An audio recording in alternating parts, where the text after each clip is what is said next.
Jóhannson is the CEO and board member of Brimborg, as many of you know. It's a leading automotive distributor and dealership here in Iceland. It also includes car rental operations. He was proudly born in Reykjavik, educated here at the University of Iceland. He's even studying again for an additional MBA at the University of Iceland. He has 30 years of tremendous experience in the automotive segment as an importer, obviously as a dealer, in the full range of car, truck, and construction equipment services, etc. So we're very lucky to have him as one of our key partners, and obviously in working through the demonstrations of this vehicle. So with that, please welcome with me Mr. Egill Jóhannson of Brimborg. Thank you.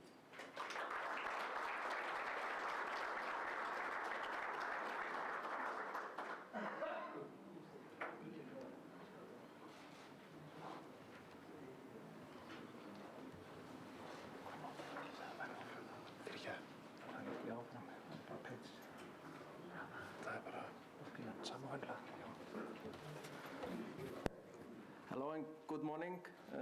Thank you, Paul. Like Paul said, I'm Egill Jóhannson. I am the CEO of Brimborg, importer and dealer here in Reykjavik, Iceland. We are importers for several brands like Volvo Cars, Ford, Citroën, and Mazda, as well as Volvo Trucks, Volvo Construction Equipment, Volvo Penta Marine Engines, and Volvo Buses. We think it as our responsibility to participate in projects like this.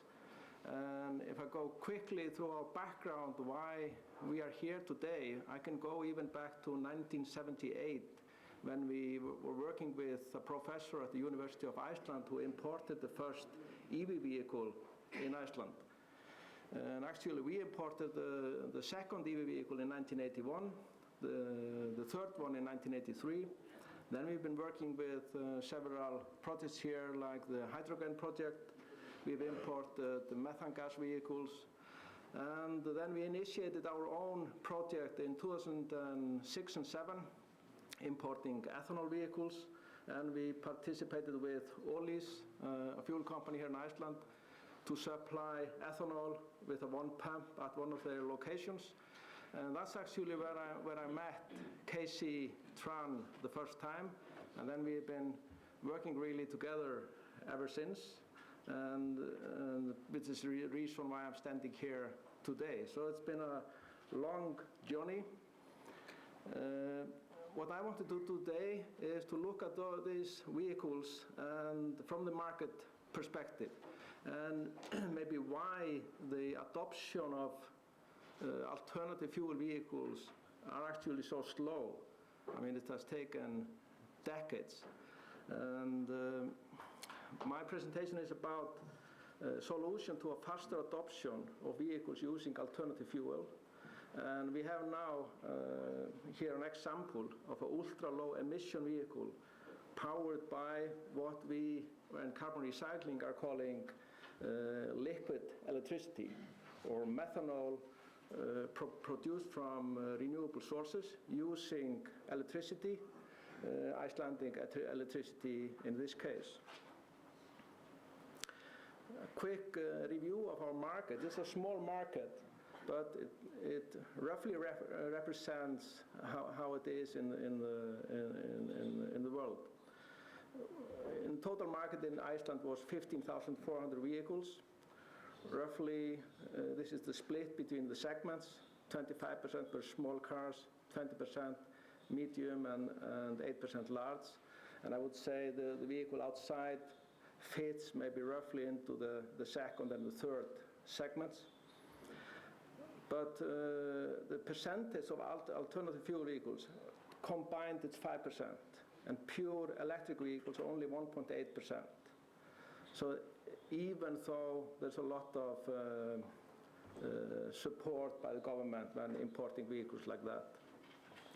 And the slow adoption is basically the same issue globally. There are, from our point of view, and because we are very close to the customer, we are a dealer, so we are talking to the customer every day. We are servicing their vehicles. I would say I can categorize it in three categories.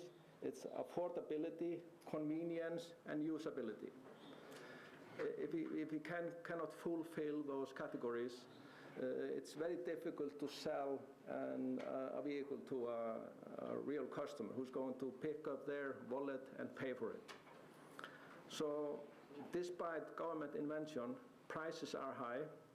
There is a lack of distribution infrastructure. Charging time or filling time for the alternative vehicles is too long. Range anxiety and range uncertainty is also a problem. There's a lack of available and relevant models because not everyone is driving small cars. Some people need pickups, some need 4x4s, station wagons, depending on their requirements. Usability restrictions, luggage space, towing capacity, residual value risk. People are afraid of buying a new technology if they don't know how much they will get for the car in 3 or 5 years' time. And then new and unknown technology that most people don't trust. When we look at the M100 vehicles, that solution could help us to adopt alternative fuel vehicles faster. The first point, it is competitively priced, and I will show you possible pricing scenarios later. Methanol is a liquid fuel, so it's a minimum effort to distribute it. We've seen here in Iceland that we try to adopt, for example, methane gas, but we don't have any gas infrastructure. But we have electric infrastructure, and then we have a liquid fuel infrastructure with a petrol and diesel. Charging times, it's the same time to fill up a methanol vehicle like a petrol and a diesel. There are no range anxiety. Availability, I can imagine that putting these kinds of engine into different models will be more easy than doing it with a gas engine or an electric vehicle. Usability, no restrictions. Residual value, risk, I don't believe, because it's so similar to the conventional vehicles. And secondly, the technology is not new in the eye of the consumer. So it's basically fulfilling or passing all those obstacles. And we have already the Vulcanol, the renewable fuel. We have the vehicle, and now it's the last part is to test the vehicles and put the fuel into the fuel pumps around Iceland, which is much cheaper than other alternatives. What I did, just to give an perspective, I took a competitor and I chose the Volkswagen Golf. And the reason I chose that one is that it's available in 3 different alternative fuel options. And this is just to give you a glimpse of the comparison.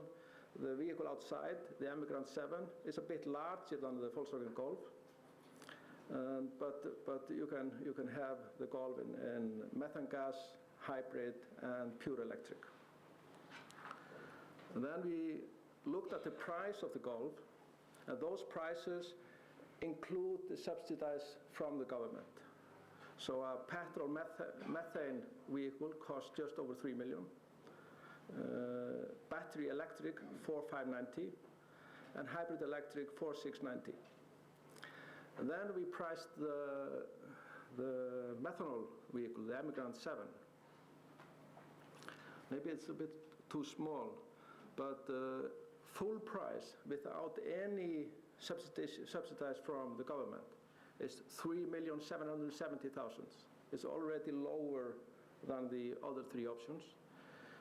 If it would be subsidized as a zero-emission vehicle, but still paying the VAT, it would be 2,820.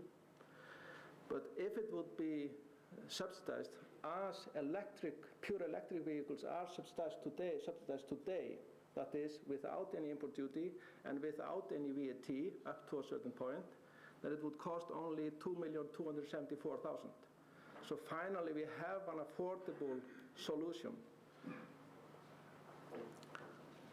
So this was my presentation, and the vehicle is outside, and I will be around there. So if you have any questions, there's also a leaflet and a handout on the vehicle which you can take with you, including the prices and description of the car. Thank you. Thank you.